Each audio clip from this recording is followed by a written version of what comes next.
We are absolutely connected. It's like, there's no question about it to me.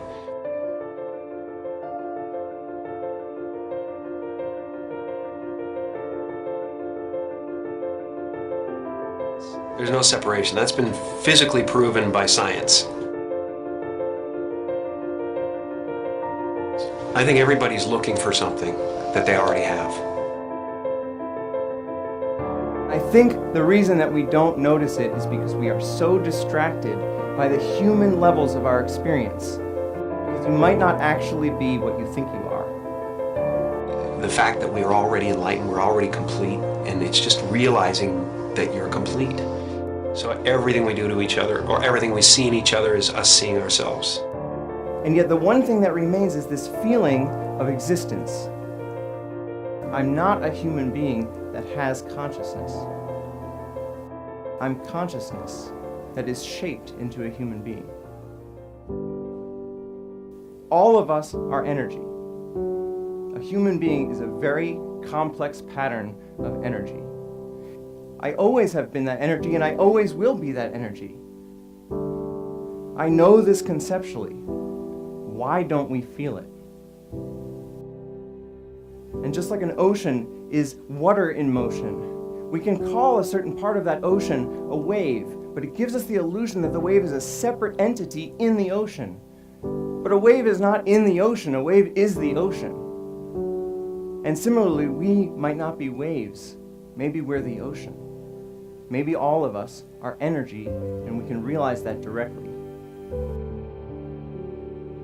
All suffering is based on the illusory separation that there's an individual in the environment, that there's a person that has to survive, that this specific collection of 1,000 trillion atoms has to hold itself together.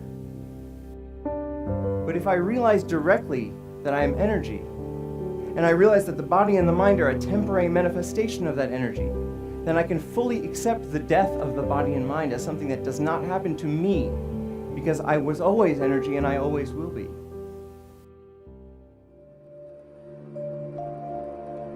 Ego tries to convince us we need to get something, this immortality, that we already possess.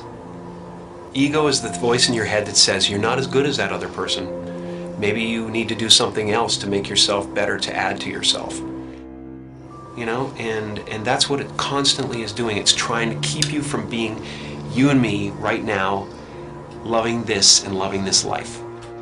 Once you realize you're complete, then this life and everything in it becomes a play of form, something to toy with and play with and make something good out of, and it really isn't to be worried about. It's to have fun with. You know, everyone is looking for God. And everyone is God, and that everyone is it. It's just now, what do you want to do?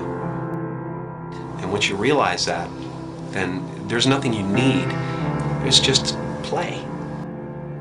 You know, nothing you do is going to add anything to you. Right. And nothing you do is going to take anything away from you. So there really is nothing to do except play. And so the only moment that mattered to us was right now. I think this experience is so important and powerful that every religious tradition at its core has been trying to convince us of its importance.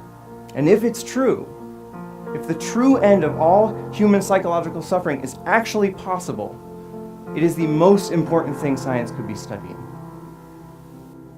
Maybe it's possible that within our lifetimes we could actually eradicate human suffering.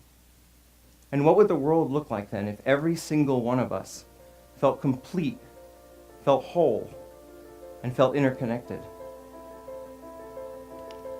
When you let go of individual survival, all of your priorities change because you actually see the entire world as your body. You see the suffering of others as your own suffering, and you want to help. Maybe the one thing that keeps us from actually solving all of the other problems in the world is this persistent, flawed thought that we are separate from the world. And maybe it's time we change our minds.